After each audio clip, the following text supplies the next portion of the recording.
संजय दत्तला वारंवार मिळणाऱ्या फरलोच्या निमित्तानं येरवडा जेलमधील गौड बंगाल समोर आलाय। फरलोसाठी येरवडा जेलमध्ये पोलीस अधिकाऱ्यांशी सेटिंग करावी लागते, वेळ प्रसंगी पैसेही मोजावे लागतात, असा खळबळजनक गौप्यस्फोट भाजप आमदार अनिल गोटेंनी केलाय। 4 वर्ष येरवडा जेलमध्ये घालवलेल्या आमदार अनिल गोटेंशी चर्चा केली आमचे प्रतिनिधी दीपक भातुसे यांनी।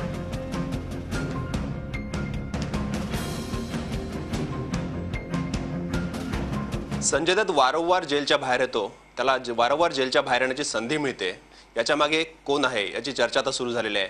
याच्या मागे सरकार आहे की जेलचे अधिकारी, अशी चर्चा सुरू झालेली आहे। आपल्यासोबत आमदार अनिल गोटे आहेत, जे तेलगी प्रकरणात येरवडा जेलमध्ये होते। गोटे साहेब, आपण येरवडा जेलमध्ये अनेक वर्ष काढले, जवळजवळ 4 वर्ष आपण येरवडा जेलमध्ये होता, तिथला काय अनुभव आहे? कशा प्रकारे कैदी मॅनेज करून बाहेर येतात? नाही, असं आहे, अंडर ट्रायल कैदी असेल तर त्याला 2 कारणांनी जेलमधून बाहेर येता येतं।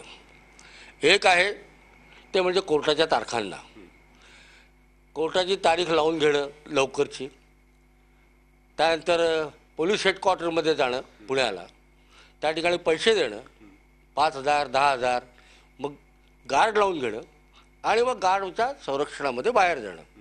नाही, याच्यात जेलच्या अधिकाऱ्यांना सुद्धा मॅनेज करावं लागतं ऑफकोर्स।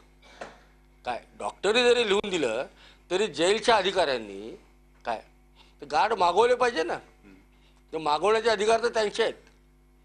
काय मग जेलचे अधिकार जो कोण असेल ड्युटीवर, गार्ड ड्युटीवर, त्याला पैसे द्यावे लागतात। जेल अथॉरिटी त्याला पॅरोल मंजूर करते। याच्यामध्ये मंत्र्याचा, सरकारचा काहीही संबंध नाही। हे अधिकार जे आहेत हे पूर्णपणे DIG जेलचे आहेत आणि त्या ठिकाणी राजेंद्र धांबळेसारखा भ्रष्ट, करप्ट काय आणि चारित्र्यहीन मनुष्य आहे काय, त्याला तर सहज शक्य आहे। आणि जेलचे सुप्रिंटेंडेंट जे आहेत, जे अर्ज रिकमेंड करतात, तिथे देसाई नावाचा अधिकारी आहे, त्याच्यावर अँटी करप्शनच्या 2 केसेस आहेत काय, त्याच्याविरुद्ध चौकशी झालेली आहे। हां, आणि यापेक्षा सगळ्यात महत्त्वाची गोष्ट अशी की या माणसाने जेल आणि NGO असं जॉईंट व्हेंचर करून काय कोट्यावधी रुपयाची कामं केली, पण जेलमध्ये 1 रुपयाची वस्तू तयार झाली नाही। याची चौकशी झाली, RK साहेबांनी रिपोर्ट दिलेला आहे। काय का नाही कारवाई झाली? कोण अधिकारी होतं त्याच्यामध्ये? कुठला मंत्र्याचा सहभाग होता? तत्कालीन गृहमंत्री कोण होते? का दाबलं हे प्रकरण? काय आता तुम्ही असे निवडून भ्रष्ट आणि चारित्र्यहीन अधिकारी जर सेन्सिटिव्ह येरवड्यासारख्या सेन्सिटिव्ह जेलमध्ये ठेवत असाल तर दुसरं काय होणार आहे? प्रत्येक कैदी ज्याच्याकडे पैसा आहे तो बाहेर येऊ शकतो अशा पद्धतीने? हो हो, आरामशीर, काही त्याला कष्ट करावे लागत नाही। काय आलं लक्षात? असे पैसे असणारे कैदी कायम आजारी पडत असतात, त्यांच्या तब्येती बिघडत असतात, त्यांच्या तारखा सुरू असतात।